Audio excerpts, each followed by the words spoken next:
At isa na namang panibagong kaso ang idinulog at bibigyang solusyon ni Attorney JJ Atienza. Narito ang bisig ng batas.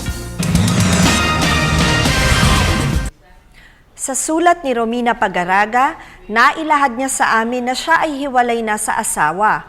Kasal daw sila sa mayor ng kanilang probinsya. Ngunit 8 taon na raw na hindi nagbibigay ng sustento ang huli sa kanilang mga anak.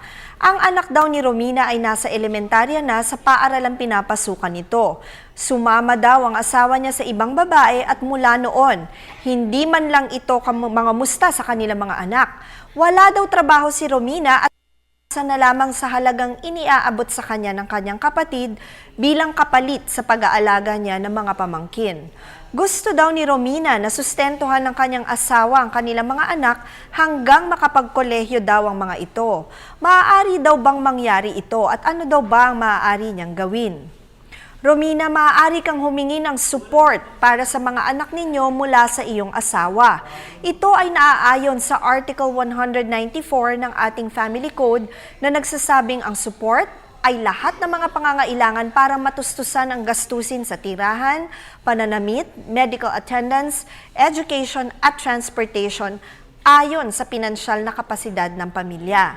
Ang edukasyon ng mga bata ayon sa naturang probisyon ng batas ay lahat ng kinakailangan upang makapag-aral ang mga bata or magkaroon ng training para sa trabaho o propesyon o bokasyon, kahit nalagpas na sila sa edad na 18 years of age.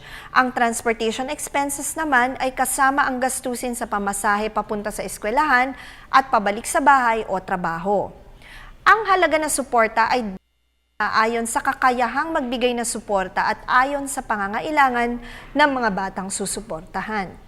Tandaan na ang aming opinyon ay limitado lamang sa mga impormasyong inyong ibinigay sa amin at maaari itong mag-iba depende pa sa karagdagang detalye.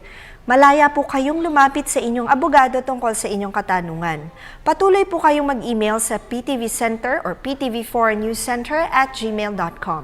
Attorney JJ Atienza, ang inyong bisig ng batas.